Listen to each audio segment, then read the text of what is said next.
So, I'm actually using my new phone camera for this one. So, if it sounds weird or looks different, that's why. Just experimenting. If this episode doesn't look good, I'll just switch back to the other camera. I just figured I'd try it out. Um, the reason I didn't make a this month in vinyl for last month is because I only got like 2 or 3 records that month.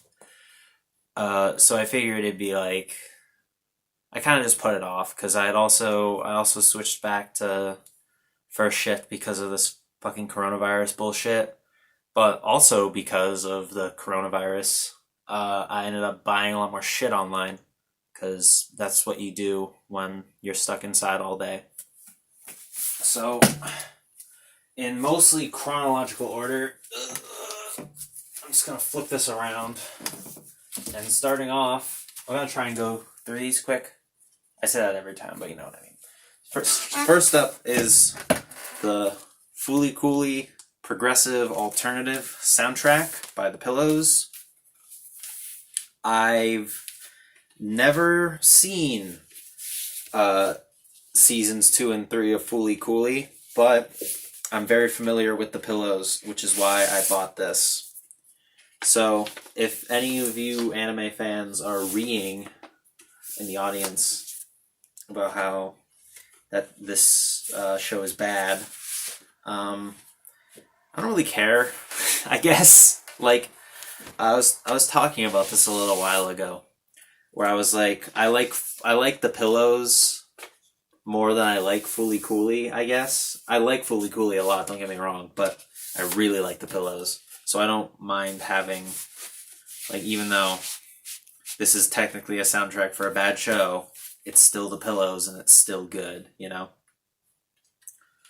Uh, what's interesting about this is that, I actually ordered this like months ago from Bull Moose, and, their distributor like oversold pre-orders on it. So I had to consider that one a wash until recently they restocked it on their website. So I snatched it up real quick for like maybe $30 or something. Pretty cool. Pretty cool. Next up, this is kind of a twofer. This is the Kikis Delivery Service soundtrack and the Image album. If you don't know what an Image album is and assume it's a picture disc like I did, you're wrong. It's just like it's a bunch of songs that the composer Joe Hisashi, I think is his name, makes to like kind of set the mood for the actual soundtrack. It's kind of weird to me. It doesn't really seem like a very like as like a concept. It seems kind of strange.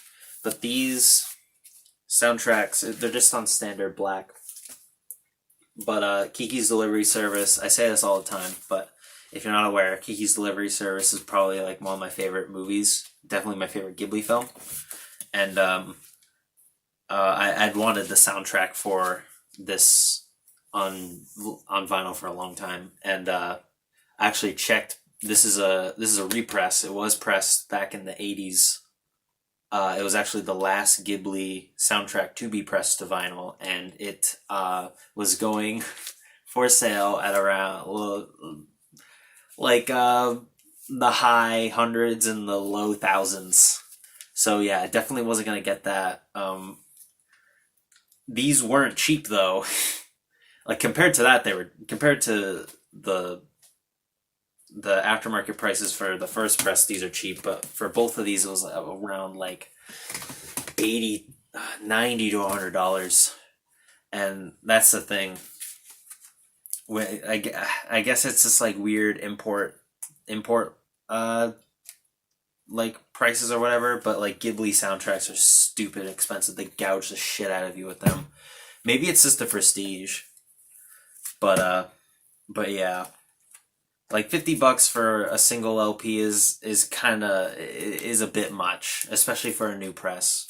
So I understand if you're hesitant to pick those up. I actually don't think you can anymore because they sold out. So obviously people didn't 100% agree. Alright, so this one, I got this record at Bull Moose in the store the day before they shut down and switched to online only because of the coronavirus. And it's Yankee Hotel Foxtrot by Wilco. And this record is actually really good. I liked it. I've been meaning to listen to it for a while, and it didn't disappoint. It was pretty good. It was there for like maybe like $15 or something, which is a pretty good price. It's a double LP. I think it's considered their best album, but I'm not too sure. I'm not very knowledgeable on my my Wilco or my Jeff Tweedy. I have a book, his memoir or autobiography, whatever you want to call it, over there, next to my records. But I still need to get around to reading it. I don't really have an excuse nowadays, do I? So I think that was everything I got in March. So you can understand why I didn't really want to do a this month in vinyl for that. So now we're getting into the April releases, and let's see, I have 1, 2, 3, 4, 5, 6, I think. Yeah, 6. And the first one is a doozy. This one came in the beginning of April, and it's a pretty cool one, I'll say that. It's the Hotline Miami soundtrack, the first one. It's 3 LP, three records. It's got triple like gatefold thing going on here, and the art is like fucking crazy good. It was around $60 for this. So compared this to the fucking Ghibli stuff, and it's clear what the better deal is here. And it's on this. The first side is red translucent. The second LP is actually kind of interesting because that one is just standard black. I don't have a problem with that. I don't mind. Like, I can take or leave color. I kind of prefer it. But if I'm not gonna like turn my nose up at black vinyl, of course. But it just seems weird that they have like these colored, both records 1 and 3 are colored, whereas record 2 is not. I don't know if they were going for some kind of theme there, like to coincide with the colors of the animals, but I'm not really sure. Like, I guess. Actually, here's something I want to point out is that, like, so this is side 1, right? This is the first record, right? And it's got Don Juan right here, and you pull this out, and it's Richard, or the chicken guy, right? Why would they not have this be Richard to coincide with the sleeve? It doesn't make sense to me. And I thought about it for a bit.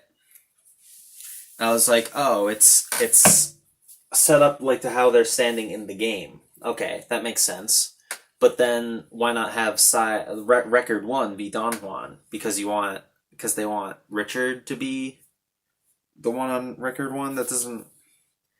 If someone could like tell me I'm being stupid in the comments, I appreciate that. I realize that this is a really dumb complaint, and it's not a real complaint before anyone actually gets upset. It's just something I thought that was funny. But yeah, this soundtrack is really cool. If you could somehow find this, I believe it's sold out within like an hour. I recommend you track it down. I don't know if they'll press it again. But Hopefully they do. Something funny though is that like I found out that they were pressing it the day before. I was like, cool, I'm gonna get ready for that. And then I was on my break at lunch. I was on my break at work, and like halfway through my break, I was like, oh shit, I need to get that Hotline Miami record. And it was like 20 minutes in to when they went on sale. So I was like, they're probably sold out already. They weren't, obviously. And I saw these people like bummed out that they, or like upset that they didn't get there in time, whereas I was 20 minutes late and got one. Uh, yeah, pretty cool. Pretty cool. I will say, as much as I like the soundtrack to Hotline Miami 1, I do think the soundtrack to Hotline Miami 2 is better. It's one of the only things I think is better in the second game than the first one. Unfortunately, I believe the Hotline Miami 2 soundtrack's only been pressed like maybe 3 times, and each sold out like instantly, and they sell for like hundreds of bucks on the secondary market, and I'm not gonna throw down that cash for it, at least not at the moment. So next up, this one, this record is it's not a very flashy record like the Hotline Miami or the Kikis delivery service, but it is a record I've been meaning to get for a while, and I got it for like 15 bucks. And it's The Faint, Wet from Birth. Now, The Faint are, I guess, I don't know how I describe them. I guess they're like kind of like dance punk. That's a good way. Yeah, dance punk groups. It was actually a band started by Connor Oberst of Bright Eyes, but I don't think he recorded any music with them, or if he did, it was only for like the way beginning. This At this point, he was not with the band, but that's kind of some trivia for you. This album I found out through my Spotify Discover Weekly, and it's a pretty breezy album. I think it's like maybe 30 minutes max, and I like every track on it. It goes by really fast. It's really upbeat. It's really fun. It's funny at times. Like they have a song about an erection, pretty funny. I highly recommend it. It's a good album, and it's also dirt cheap on vinyl, even though it was pressed like when it came out back in 2003. And speaking of, where is that thing? I gotta reach in and grab it. Inside here, there we go. It's on standard black, so nothing crazy. It sounded good, so can't complain. But inside here is something really interesting. It's a Saddle Creek booklet, because that's their label. Saddle Creek. They have a bunch of like indie darlings on their label. Like just on this one from back then, Bright Eyes, of course, Connor Oberst. I believe Rilo Killy is on there, which is oh my god, what's her name? Jenny Lewis's band, from like Postal Service and her solo stuff. And most recently, Hop Along is also on their label. So they got some cool stuff. What's funny about this is that this is the fall 2004 catalog, so you can see the releases at the time. It's a nice little time capsule. I like it. I wonder if you sent this in, you would they'd send something back. I don't want to do that. I don't want to do that because this is a cool piece of history. Holy shit. They were selling a 7 LP Bright Eyes box set for 37 bucks. That's insane. Got some other stuff. An LP for The Execution of All Things, $9. That can't be right. It says a CD/LP $11/$9. How is the CD more expensive? These are some crazy ass prices. Yeah, like Oh my god. I'll have to look up this box set of Bright Eyes because having seven LPs, seven records for under $40 sounds insane to me, especially for something like Bright Eyes. Maybe it hasn't spiked in value at all, and I'm sounding like a dumbass. But as far as I'm aware, that's crazy. Next up, this one I paid I think $40 for or something, a pretty good price, and it kind of, especially compared to the prices that were on sale at the time, and it's Alone, the home recordings of Rivers Cuomo. It's a bunch of solo like B-sides and stuff that kind of didn't make it to like records or whatever. There's stuff he wrote over the years. Um, this has some fan favorite stuff like Buddy Holly on it. A more like solo recording. It's also got some like deeper cuts like Long Time Sunshine, Lover in the Snow. That one's my favorite. Blast Off, I Was Made for You, Super Friend. It's cool for if you're a Weezer fan. I do not recommend this if you're trying to get into Weezer. Although I don't think you would. I don't think you'd pick this up. But what's really cool about this is the inner sleeve. Not only has lyrics like a lyric sheet. It's not just a lyric sheet. It also Rivers also wrote like background info to each of the tracks. As you can see right here. Just reverse it like so. Whoever shipped this to me did the liberty of putting the record in its separate sleeve so as not to damage this one too much, because you'll see that in a lot of inner sleeves. They just poke right through. Just on standard black. Just a pretty cool album to have if you're a Weezer fan and you like kind of the more like obscure stuff. If you're interested in that kind of stuff like that. There's two other Alone albums, and this is the only one pressed to vinyl. The second one I think released a few years later, and I don't know why they didn't press it. And the third Alone album is a bunch of like demos and stuff from the Pinkerton era. Surprisingly, not a lot of songs that made it onto Pinkerton, but still. That one's exclusive to the Pinkerton Diaries book that Rivers that's like a collection of Rivers like diary entries and stuff going on during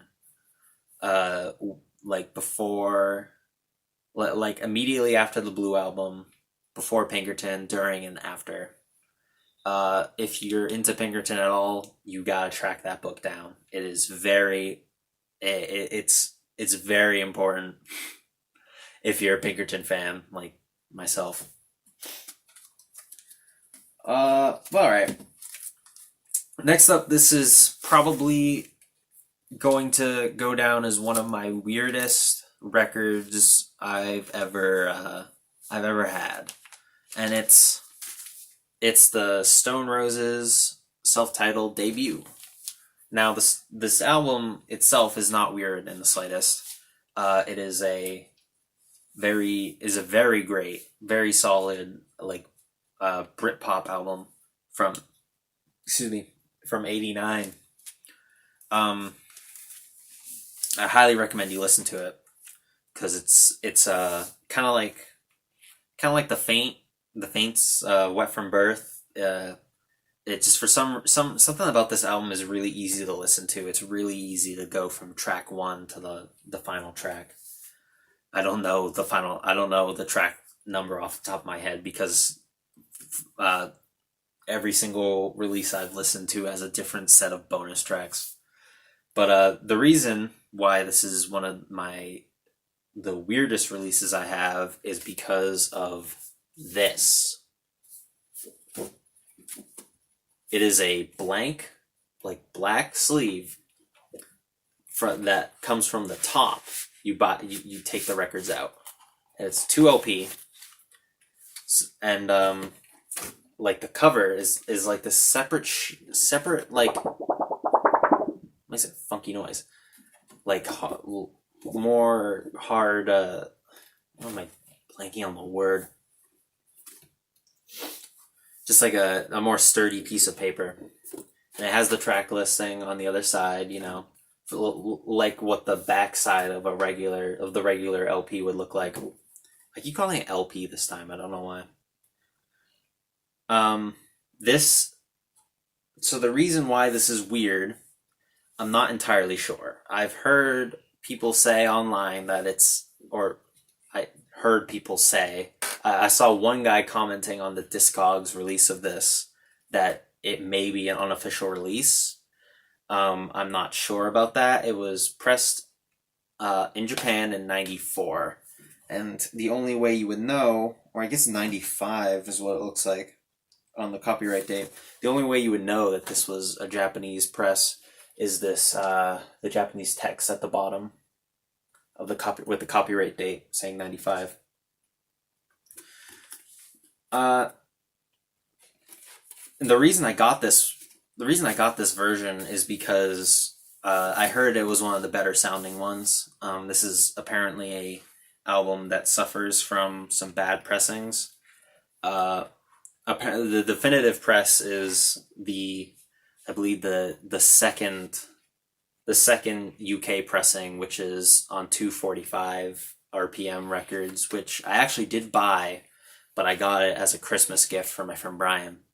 So he probably has the best version, but I kind of like this one just for how weird it is. And let's take this out, it's just on standard black. Two paper sleeves, and it comes with, I'm just gonna put these back before I show you the picture. Just a more flimsy piece of paper that just has like some pictures of the band on it. You might actually be seeing through it because I am right now. They're playing in this weird void. Pretty cool. Yeah. So, if you're in the market, I'd say get this if you can find it. I got a pretty decent. At least I think I got a pretty decent price for it because the guy said it was in near mint and it sounded great. I forget how much I paid for it. I think I paid like $50 or something for a unique press like this. I don't mind that much. And we're on the final one already. I'm actually kind of surprised. I don't know if this went quicker than normal, but I was kind of dreading doing this one because I thought it was going to take so goddamn long. But I feel like we kind of speeded through it. And now the final record is one I didn't think I was going to be able to show. And the reason for that is because I ordered it off some guy from Reddit back around the same time I ordered the Hotline Miami record, which was in late March. So I ordered it in late March, and the guy gets back to me telling me he's going to ship it the next day after I give him the money on PayPal. And then a week goes by and it's radio silence from this guy. And I hit him another message on Reddit like, hey man, have you sent the record yet? And I get nothing. So I wait another week, and at this point I email him. I find out because I PayPal'd him, so I just sent a message through his email asking if he shipped the record, and still no dice. So I waited a few more days, and then I messaged him one more time on Reddit saying that tomorrow, the day after I sent him that message, I was going to charge back, basically. And the reason I waited so long was because I really wanted this record. I didn't want to. I wanted to hold on to hope that I was going to get it. And once I initiated the chargeback, that's when he comes. That's when he comes back and messages me, and he tells me that he shipped the record the day he messaged me because the people he bought the record from hadn't shipped it to him yet up to that point. And which is fine. Eventually I did get the record, and I'm about to show you it. I don't know why I'm pussyfooting around, but it just kind of personally I would not try to sell a record that I don't have, and I think that guy could have done with a little bit better communication and not like ghost me on 2 different platforms. He said he didn't see my email, but he also was posting on Reddit at the time I was sending him messages, so I don't know what was up with that. But I got my record, so I'm just kind of venting, I guess. Anyway, here it is. It's the Super Smash Bros. 64 soundtrack. And this is another in my ever-growing collection of video game bootlegs. Hopefully I'll have another one very soon. A very exciting one. This one is made by 2D Ninja Records. You can see they got a little Mega Man guy. Like it's from... You remember back in like the late 2000s where everyone had their own like Mega Man sprite art OC? I used to have on the background of my computer, it used to be a bunch of like Mega Man sprites to like different like video game franchises. Like there was a Mario Mega Man, like a Portal Mega Man. It was really cool just like looking at them all and trying to find out, or it's just like oh, he's from this game and he's from that game. Anyway, this I wish I was aware of before I had I wish I could have bought it straight from 2D Ninja, because I'm sure I would have gotten a better price on it. I paid $60 or so for this, and it says it's on Fox Green, but honestly, let's call it what it is. It looks like puke.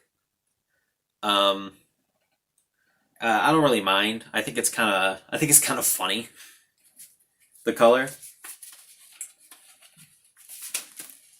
But something that's really cool about this, I will say, but actually before I get into the thing that I think is really cool, probably one of the coolest things about this release, is I'm not super big. I've talked about this before with like the bootleg art with like Moonshake Records and how I don't like their art. This I kind of like this. I think the art itself is pretty good, but what I don't like is, and this is gonna be kind of like a really lame, one of those really nitpicky things, but like these designs, they're like the Smash 4 Smash Ultimate designs. Like this is literally the Smash 4 Mario pose, and this is like I think Fox's Brawl pose, Jesus, and stuff like that. I think it would have gone a long way if they tried to, whoever they commissioned for the art, if they did it themselves, if they tried their best to replicate the art style of the 64 game, and if that's what they were doing, I don't think they really succeeded. Because like here we have a direct comparison. This booklet right here, you can see this is the original art for Smash 64. It's kind of got this like comic booky like rough outlines, and everyone has the same like cartoony art style. Link especially looks like kind of weird here, but in like a good way. And you compare it to this one, it's just not really. But this is good, and this is what I want to talk about because this booklet is really cool. Like right here in the back, it has the track listing. It just feels like looking at this. It looks official, right? It has all the credits for all the artists who didn't get paid for this bootleg. But you know, this is when it gets really sick. It's got all the characters, all the composer credits for each stage, the box art for each of the releases, victory theme credits, bios for each of the characters from the game. And this is the rest of the characters, including the secret ones. And then it's got the box art from, I believe it's from the Nintendo 64 cover. And then it's got all of the victory screens, including the legendary Donkey Kong victory screen when you complete classic mode. In fact, let's get a better look at that.